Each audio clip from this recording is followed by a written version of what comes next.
निर्जला एकादशी व्रत कथा इस प्रकार से है। भीमसेन व्यास जी से कहने लगे कि पितामह, भ्राता युधिष्ठिर, माता कुंती, द्रौपदी, अर्जुन, नकुल और सहदेव आदि सब एकादशी का व्रत करने को कहते हैं, परंतु महाराज मैं उनसे कहता हूँ कि भाई, मैं भगवान की पूजा आदि को कर सकता हूँ, दान भी दे सकता हूँ, परंतु भोजन के बिना नहीं रह सकता।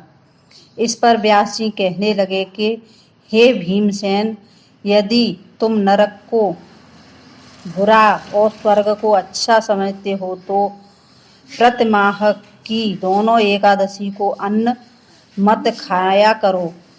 भीम कहने लगे कि हे पितामह, मैं तो पहले ही कह चुका हूँ कि मैं भूख सहन नहीं कर सकता।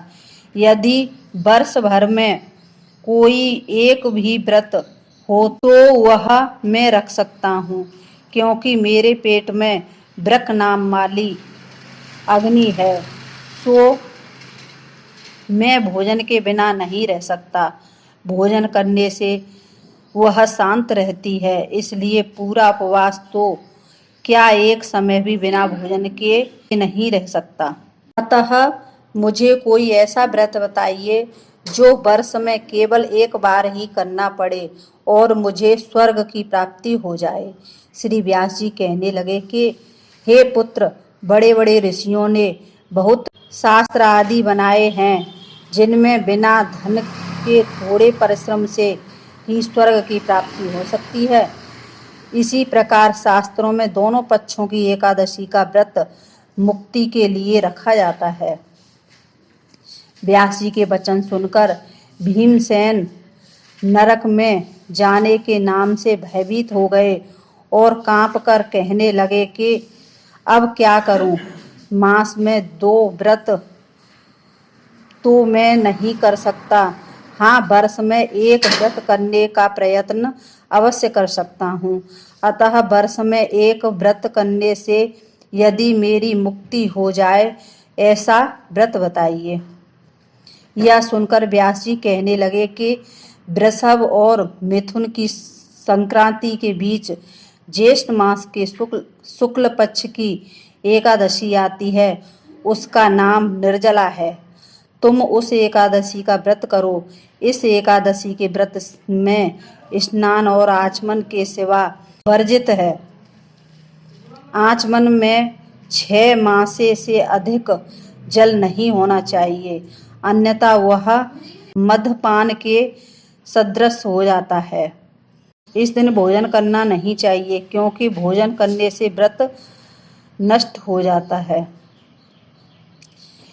यदि एकादशी को सूर्योदय से लेकर द्वादशी के सूर्योदय तक जल ग्रहण न करें तो उसे सारी एकादशियों के व्रत का फल प्राप्त होता है। द्वादशी को सूर्योदय से पहले उठकर स्नान आदि करके ब्राह्मणों को दान आदि देना चाहिए। इसके पश्चात भूखों को भोजन कराकर फिर आप भोजन कर लेना चाहिए। इसका फल पूरे वर्ष की संपूर्ण एकादशियों के बराबर होता है। व्यास जी के कहने लगे, हे भीमसेन, यह मुझको स्वयं भगवान ने बताया है। इस एकादशी का पुण्य समस्त तीर्थों में दोनों से अधिक है। केवल एक दिन मनुष्य निर्जल रहने से पापों से मुक्त हो जाता है। जो मनुष्य निर्जला एकादशी का व्रत करते हैं, उनकी मृत्यु के समय यमदूत आकर नहीं घेरते, वरन भगवान के पार्षद उन्हें पुष्पक विमान में बिठाकर स्वर्ग ले जाते हैं। अतः संसार में सबसे श्रेष्ठ निर्जला एकादशी का व्रत है, इसलिए यत्न के साथ इस व्रत को करना चाहिए। उस दिन ओम नमो भगवते वासुदेव मंत्र का उच्चारण करना चाहिए और गोदान करना चाहिए। इस प्रकार व्यास जी की आज्ञा अनुसार भीमसेन ने इस व्रत को किया, इसलिए एकादशी को भीमसेनी या पांडव एकादशी भी कहते हैं। निर्जला एकादशी करने से पूर्व भगवान से प्रार्थना करें कि हे भगवान, आज मैं निर्जला व्रत करता हूँ, दूसरे दिन भोजन करूँगा। मैं इस व्रत को श्रद्धापूर्वक करूँगा, अतः आपकी कृपा से मेरे सब पाप नष्ट हो जाएंगे। इस दिन जल से भरा हुआ एक घड़ा वस्त्र से ढककर स्वर्ण सहित दान करना चाहिए। इस एकादशी के व्रत से मनुष्य विष्णु लोक को प्राप्त होता है। जो मनुष्य इस दिन अन्न खाते हैं वे चांडाल के समान हैं, वे अतः में नरक में जाते हैं। जिसने निर्जला एकादशी का व्रत किया है वह चाहे प्यारा हो, मद्यपान करता हो, चोरी की हो या गुरु के साथ द्वेष करता हो, मगर इस व्रत के प्रभाव से स्वर्ग जाता है। हे कुंती पुत्र, जो पुरुष या स्त्री श्रद्धा पूर्वक इस व्रत को करते हैं उन्हें अग्रलिखित कर्म करने चाहिए। जल से भरे कलश का दान अवश्य करना चाहिए। निर्जला एकादशी के दिन अन्य वस्त्र, जूती आदि का भी दान करना चाहिए। जो मनुष्य भक्ति पूर्वक इस कथा को पढ़ते हैं या सुनते हैं उन्हें निश्चय ही स्वर्ग की प्राप्ति होती है।